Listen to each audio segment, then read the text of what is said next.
ভারতের স্বাধীনতা দিবস উপলক্ষে ভারতের প্রধানমন্ত্রী নরেন্দ্র মোদী তিনি বাংলাদেশ প্রসঙ্গে কয়েকটি কথা বলেছেন। তিনি বলেছেন যে বর্তমান বাংলাদেশে হিন্দু ও সংখ্যালঘুদের কতটুকু এই অন্তর্বর্তীকালীন সরকার নিশ্চয়তা দিতে পারবে, এবং তিনি বলেছেন যে বাংলাদেশে যে অন্তর্বর্তীকালীন সরকার গঠন হয়েছে, এই গঠন করার মধ্য দিয়ে দেশে যে একটা সহিংসতা হয়েছে, এই সহিংসতার মধ্যে অনেক সংখ্যালঘু ও হিন্দুদের বাড়িঘর পোড়ানো হয়েছে এবং অনেক সংখ্যালঘু কয়েকজনের মৃত্যুবরণ হয়েছেন এবং বহু সংখ্যালঘু এবং হিন্দু সম্প্রদায় ভারতে চলে এসেছে।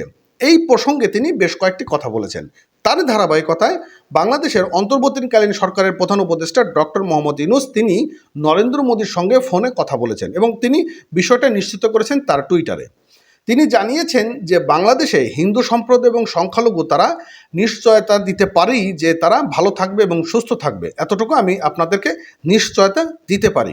তো এই প্রসঙ্গে কয়েকটি আর্টিকেল প্রকাশ করেছে কালবেলা পত্রিকা, এবং ডক্টর মোহাম্মদ ইউনূস তিনি এই বিষয়ে কথা বলার সাথে সাথে তাদের দেশের সাথে অর্থাৎ ভারতের সাথে বাংলাদেশের একটি সুসম্পর্ক যেন বজায় থাকে এবং তাদের মধ্যে যে একটি ট্রানজেকশন এটি যেন সুস্থ হয়, ভালো হয়, এবং বাংলাদেশের যে বর্ডারটি রয়েছে এই বর্ডারে কয়েকটি সহিংসতা ঘটনা ঘটে এটি যেন বন্ধ হয় বা নিজেদের মধ্যে যেন একটা বন্ধুত্ব সুলভ একটা আচরণ হয়, এই বিষয় নিয়ে তিনি কয়েকটি কথা বলেছেন। এবং সংখ্যালঘুদের বিষয়ে তিনি কথা বলেছেন যে বাংলাদেশে তারা সংখ্যালঘু না, তারা এই দেশের নাগরিক, তারা এই দেশের সমান অধিকার পাবেন, এমনভাবে তিনি নিশ্চয়তা করেছেন।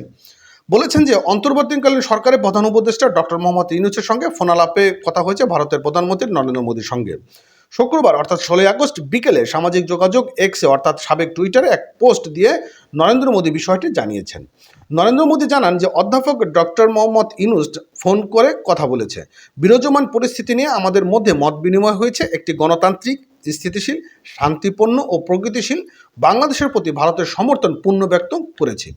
এছাড়াও নরেন্দ্র মোদী বাংলাদেশের হিন্দু সম্প্রদায় সহ সব সংখ্যালঘুদের সুরক্ষা ও নিরাপত্তা নিশ্চয়তার উপর জোর দিয়েছেন এবং ফোনে ডক্টর ইউনূস নরেন্দ্র মোদীকে জানান অন্তর্বর্তীকালীন সরকার হিন্দু সম্প্রদায় সহ সব সংখ্যালঘু জনগোষ্ঠীর নিরাপত্তা বিষয়টি অগ্রাধিকার দিচ্ছে এবং কথোপকথনে ডক্টর ইউনূস ও নরেন্দ্র মোদীর অগ্রাধিকার ভিত্তিতে দুই দেশের দ্বিপাক্ষিক সম্পর্ক এগিয়ে নিয়ে যাওয়ার বিষয়ে আলোচনা করেছেন।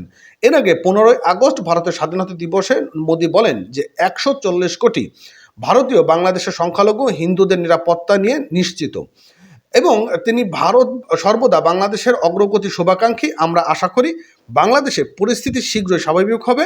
আমরা চাই হিন্দু ও সংখ্যালঘুদের নিরাপত্তা নিশ্চিত করা হোক। এবং প্রসঙ্গত ছাত্র বিক্ষোভ ও গণ অভ্যর্থনের মুখে গত 5 আগস্ট প্রধানমন্ত্রী তার পদত্যাগ করে দেশ ছেড়ে ভারতে আশ্রয় নেন। এরপরে শেখ হাসিনা ভারতে থাকবেন কিনা এই বিষয়ে তিনি কোনো কথা বলেননি, এবং তিনি জানিয়েছেন যে বাংলাদেশের যে বর্তমান পরিস্থিতি রয়েছেন এবং বাংলাদেশের সাথে যে ব্যবসা বাণিজ্য থেকে শুরু করে আগের মতো যে ছিল সেটিভাবেই তাদের ব্যবসা বাণিজ্য চলবে এবং বাংলাদেশে যে হিন্দু সংখ্যালঘু রয়েছেন এদের নিশ্চয়তা করবেন বলে বাংলাদেশের প্রধান উপদেষ্টা ডক্টর মোহাম্মদ ইউনূস নিশ্চয়তা দিয়েছেন। তো দেখা যাক আগামী দিনগুলো তো কোন অবস্থার মধ্যে দিয়ে যায়। ভালো থাকবেন, সুস্থ থাকবেন। আপডেট পেতে চ্যানেলটি সাবস্ক্রাইব করবেন। ধন্যবাদ।